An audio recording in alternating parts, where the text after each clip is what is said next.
প্রিয় শিক্ষার্থী, কেমন আছো তোমরা? তোমাদের এই অনলাইন ক্লাসের ধারাবাহিকতা রক্ষা করার জন্য গত ক্লাসে আমি ম্যানেজমেন্ট অ্যাকাউন্টিং এ কস্ট কনসেপ্ট নিয়ে প্রাথমিক আলোচনা করেছিলাম এবং বলেছিলাম যে ধারাবাহিকভাবে প্রত্যেকটা চ্যাপ্টারে অঙ্কের সমাধান করা হবে। যেহেতু আমাদের ম্যাথমেটিক্যাল সাবজেক্ট, অঙ্কের প্র্যাকটিসের প্রয়োজন আছে। অঙ্কের প্র্যাকটিসের জন্য আমি আজ একটা অঙ্ককে আগে উপস্থাপন করেছি। কথা হচ্ছে, অঙ্কের ইনফরমেশনগুলো যদি তোমাদের সামনে না থাকে, শুধু অঙ্ক করিয়ে যাই, তাহলে তোমরা হয়তো অঙ্কের মানে A to Z বুঝতে কষ্ট হবে। এই কারণে আমি একটু ছোট করে লিখলেও পুরো অঙ্কটাকে আগে বোর্ডে উপস্থাপন করেছি। প্রথমে এখানে লেখা আছে ম্যাটেরিয়াল 1/1/2010 12,800 টাকা, ম্যাটেরিয়াল 31/12/2008-10 এটা আছে 13,600 টাকা, ফিনিশ গুডস 1/1/2010 28,000, তারপর আছে December 31, 2010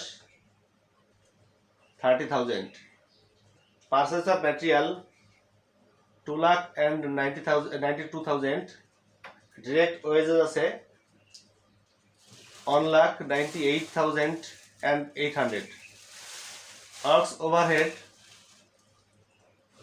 43,736, administrative overhead 88,956, total sales 5,92,000.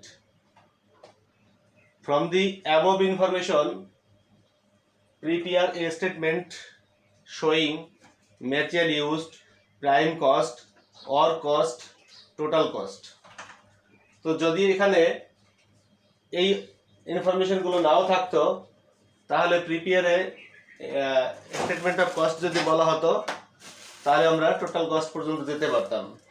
আরও যদি বলতো যে শোয়িং প্রফিট, তাহলে আমার এখানে সেলস দেওয়া আছে, সেলসের মাধ্যমে প্রফিট পর্যন্ত ক্যালকুলেশন করতে পারতাম। তো এরপর বলা আছে the percentage of works overhead to productive wages, এরপর বলা আছে the percentage of administrative overhead and selling overhead to work cost. এই দুইটা জিনিস খুবই গুরুত্বপূর্ণ। Percentage of works overhead to productive wages অর্থাৎ উৎপাদনের মজুরির উপর কারখানা উপরিবেশ যে শতকরা হার, এই শতকরা হারটা নির্ণয় করতে হবে।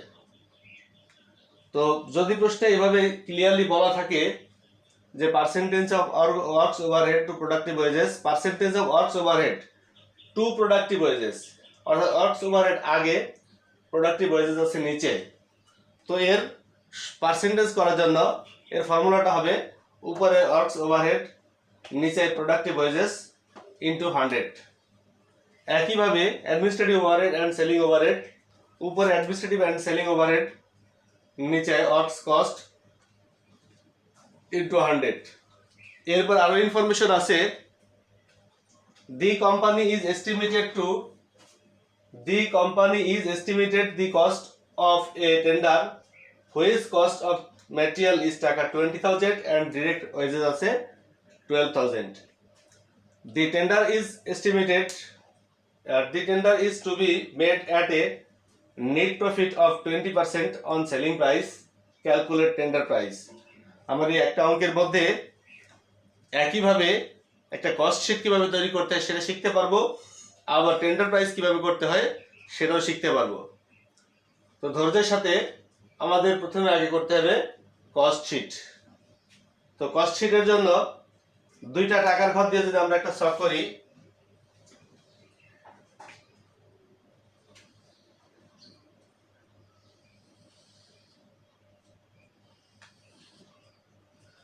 এবং এই কস্ট শিটের যে নাম, ধারাবাহিক নামগুলো, সেগুলো আমাদের এই প্রশ্ন অনুসারে লিখতে হবে।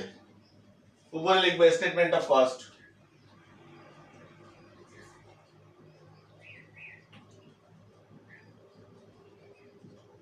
ডিটেলস টাকা টাকা,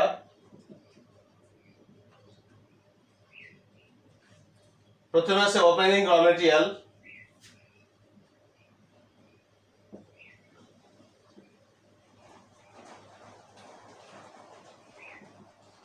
ওপেনিং র মেটেরিয়াল আছে 12,800 টাকা, অ্যাড মেটেরিয়াল পারচেজ,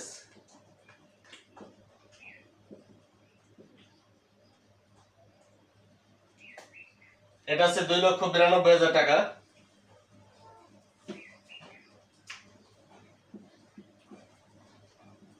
যোগ করলে হয় 3,04,800 টাকা,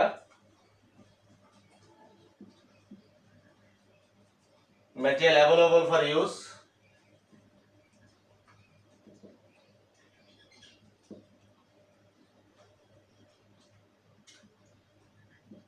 available for use, less ending raw material, এটা আছে প্রশ্ন দেওয়া 13,600 টাকা,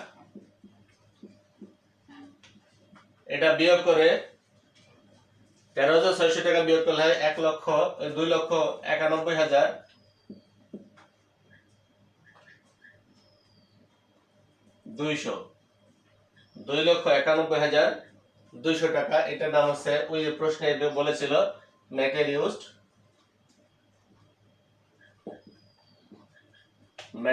ইউজড, আমাদের 1 নং প্রশ্নের অ্যান্সার আমরা পেয়ে গেছি, মেটেরিয়াল ইউজড 2,91,200। এই মেটেরিয়াল ইউজডের সাথে ডাইরেক্ট ওয়েজেস যোগ করতে হবে, এটাতে আছে ডাইরেক্ট ওয়েজেস 1,98,800, 1,98,800। এখন একটা বিষয় লক্ষণীয়, আমাদের প্রথমে ওপেনিং র মেটেরিয়াল এবং মেটেরিয়াল পার্টসে যোগ করে মেটেরিয়াল অ্যাভেলেবল ফর ইউজ লিখেছি, তার থেকে এন্ডিং র মেটেরিয়াল বাদ দিয়ে লিখেছি মেটেরিয়াল ইউজড। এটা শেষ ঘরে চলে গেছে। এই শেষ ঘরে যাওয়ার পর আর আমরা প্রথম ঘরের দিকে আসবো না, তবে আসবো প্রথম ঘরে যদি কোনো এক্সপেন্স একাধিক এন্ট্রি থাকে সেগুলো প্রথম ঘরে দিয়ে যোগ করে শেষ ঘরে নিব। তো এই দুটো যোগ করলে হয় প্রাইম কস্ট, 2,91,200 এবং 1,98,800 যোগ করলে হয় 4,90,000। এটা নাম হচ্ছে 2 নম্বর প্রশ্নের অ্যান্সার, প্রাইম কস্ট। প্রাইম কস্টের সাথে ফ্যাক্টরি ওভারহেড বা ওয়ার্কস ওভারহেড যোগ করলে আমাদের হবে হচ্ছে ওয়ার্ক কস্ট। এখানে আছে works overhead, add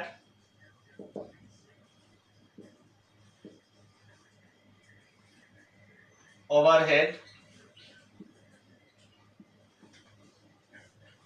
works overhead আছে হচ্ছে 43,736, এটা যোগ করলে 5,33,736 টাকা হয়, 5,33,736 টাকা। এটার নাম হচ্ছে ওয়ার্ক কস্ট বা ফ্যাক্টরি কস্ট। যেহেতু আমাদের নাম আছে প্রশ্নে ওয়ার্ক কস্ট, আমরা ওয়ার্ক কস্ট লিখলাম, ওয়ার্ক কস্ট লিখতে পারি, ফ্যাক্টরি কস্ট লিখতে পারি। এর সাথে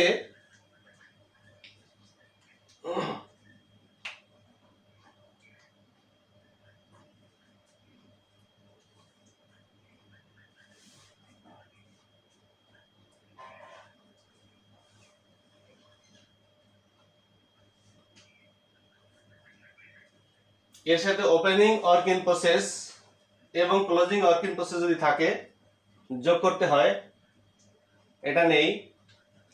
এরপর আসবে finish goods, opening finish goods plus আর closing finish goods minus. Opening finish goods plus add opening finished goods, এটা আছে 28,000 যোগ করলে হয়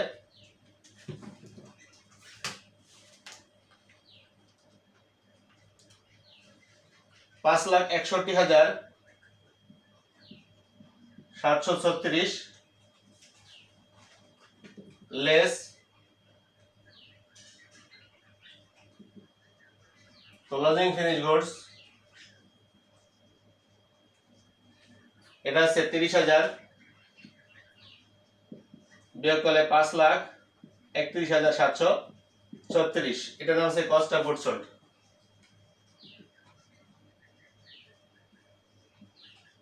এই কস্ট অফ গুডস সোল্ডের সাথে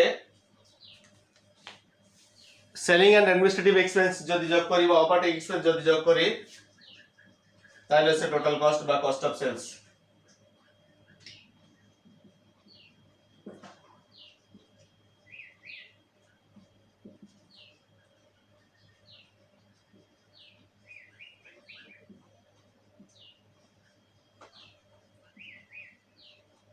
অ্যাডমিনিস্ট্রেটিভ এন্ড সেলিং ওভারহেড এটা যোগ করলাম, এটা টাকা দিয়ে আছে 88,956 টাকা।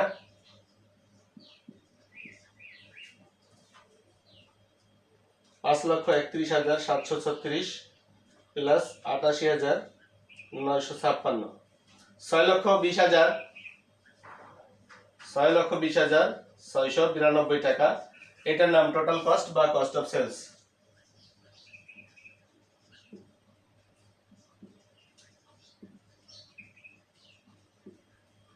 এই টোটাল কস্টের সাথে প্রফিট যুক্ত করলে সেলস পাওয়া যাবে, কিন্তু আমাদের যেহেতু প্রশ্নে টোটাল কস্ট পর্যন্ত বলেছে আমরা এখানেই প্রথম রিকোয়ারমেন্টের সমাপ্ত ঘোষণা করলাম।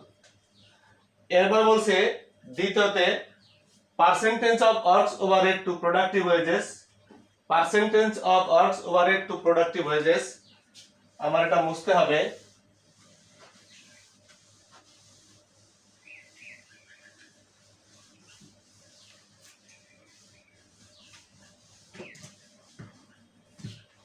Percentage of works overhead to productive wages, percentage of, এটা ছিল 5 নম্বর প্রশ্ন, percentage of works overhead to productive wages. সূত্রটা হচ্ছে উপরে works overhead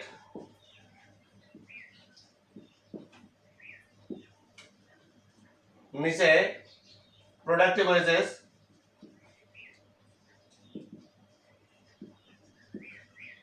into 100। Works overhead প্রশ্ন দেওয়া আছে 43,736, আর প্রোডাক্টিভ ওয়েজেস বা ডাইরেক্ট ওয়েজেস দেওয়া আছে 1,98,800 ইনটু 100। এতে করে হয় 43,736 ভাগ 1,98,800, 22%। এটা একটা মজার বিষয়। আমরা যদি একটা উদাহরণ দেই যে আমাদের মাথার উপর ফ্যান ঘুরতেছে, আমাদের মাথা নিশ্চয়ই উপরে না, ফ্যানটা উপরে, আমাদের মাথাটা নিচে, তার যদি শতকরা বের করতেছে তাহলে ইনটু 100। তো এখানে টেকনিকটা আছে works overhead to productive wages, works ওভারহেডের নামটা আগে আছে, প্রোডাক্টিভ ওয়েজেস নিচে আছে, তো ফর্মুলাটা পরে আছে, ফর্মুলাটা আছে উপরে ওয়ার্কস ওভারহেড নিচে প্রোডাক্টিভ ওয়েজেস ইনটু 100। এরপরে বলেছে লাস্ট যে percentage of administrative and selling overhead to work cost, percentage of administrative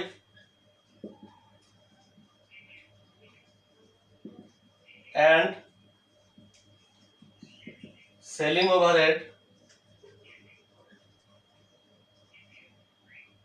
overhead to or cost। তো আমরা যদি ফর্মুলা দেই উপরে অ্যাডমিনিস্ট্রেটিভ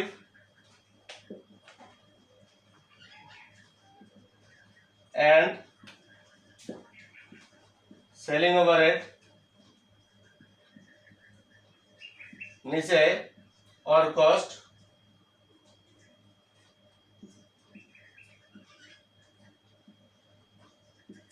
ইন্টু 100। তো রেজাল্ট বসাই, সেলিং ওভারহেড আছে হচ্ছে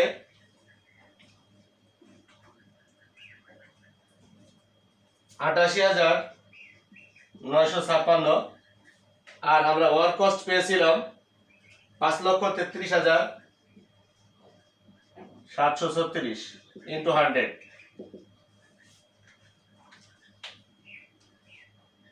88,956 ভাগ 5,33,736, 16.67%। 16.67%। তো আমরা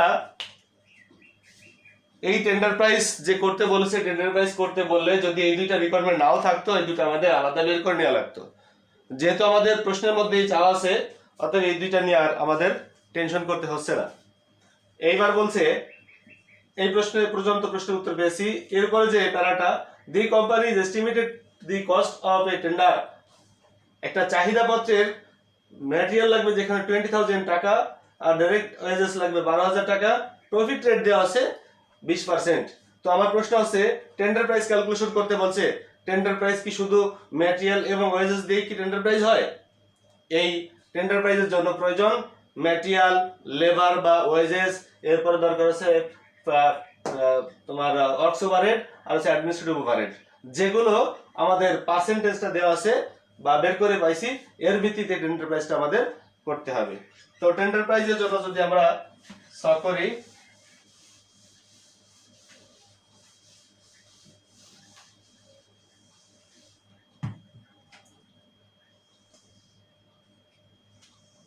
একইভাবে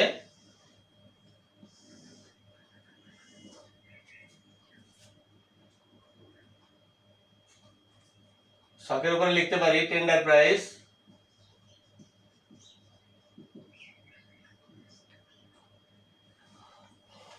এস্টিমেটেড টেন্ডার প্রাইস বা calculation of tender price. Estimated tender price details টাকা টাকা, ম্যাটেরিয়াল 20,000 টাকা। এখানে অবশ্য টাকার ঘর একটা দিলেই হয়।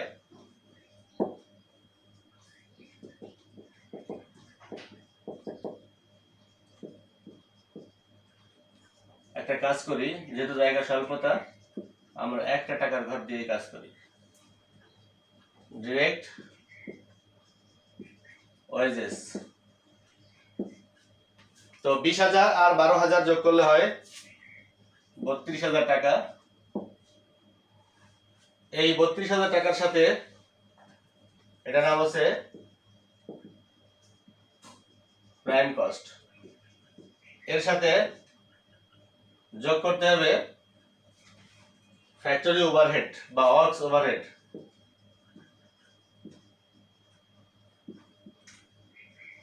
আমরা ওই যে একটু আগে পার্সেন্টেজ বের করেছিলাম যে ফ্যাক্টরি ওভারহেড বের করবো হচ্ছে প্রোডাক্টিভ ওয়েজেস এর উপর পার্সেন্ট। তাহলে প্রোডাক্টিভ ওয়েজেস এর পার্সেন্ট একটু আগে বের করেছি 22%, আর সেই ওয়েজেস দেওয়া আছে 12,000 টাকা। তো আমি এখানে দেখিয়ে দিতে পারি 12,000 গুণ 22%, তাতে হয় 2,640 টাকা। যোগ করলে 34,640, এটার নাম আছে ওয়ার্ক কস্ট। এই ওয়ার্ক কস্টের সাথে অ্যাড করব অ্যাডমিনিস্ট্রেটিভ এন্ড সেলিং ওভারহেড।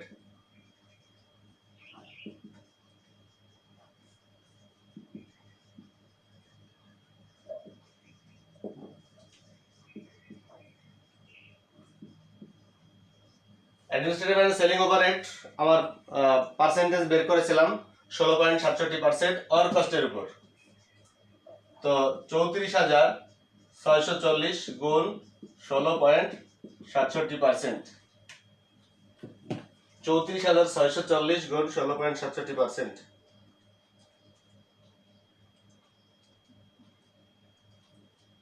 তাতে হয় 5,774 টাকা। 5,774 74 টাকা। এটা যোগ করলে হয় 34,640 যোগ 5,774, 40,414, 40,414 টাকা। এটা হচ্ছে টোটাল কস্ট। এবার একটা বিষয় লক্ষণীয়, টোটাল কস্ট 40,414 টাকা, যেখানে আমাকে বলেছে যে প্রফিট রেট হবে সেলস এর উপর, কিন্তু সেই সেলস প্রাইস বা টেন্ডার প্রাইস দেওয়া নেই। তো আমার বোঝার জন্য আমরা যদি এখানে একটু ক্যালকুলেশন দেখাই, যে সেলস যেখানে 100, প্রফিট সেখানে 20, তাহলে কস্ট হয় কত? 80। দেখিয়েছি সেলস 100, প্রফিট 20, কস্ট হচ্ছে 80। তাহলে এখানে আমাদের কস্ট 80 হলে প্রফিট 20, 1 টাকায় কত আর 40,000 টাকায় কত? তাহলে লিখতে পারি অ্যাড প্রফিট 40,414 গুণ উপরে 20, নিচে 100 মাইনাস 20, তাতে হয় 80। ক্যালকুলেশন করলে আসবে 10,104 টাকা।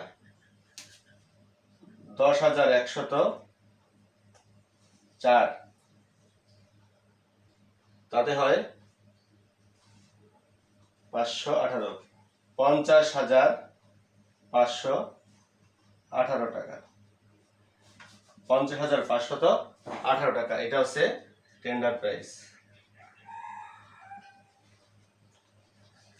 আমরা একই সাথে টেন্ডার প্রাইস এবং কস্ট শিট করতে পারলাম। তো পরবর্তী ক্লাসে সুযোগ হলে আমরা আরো এই কস্ট কনসেপ্টের উপর ক্লাস করব।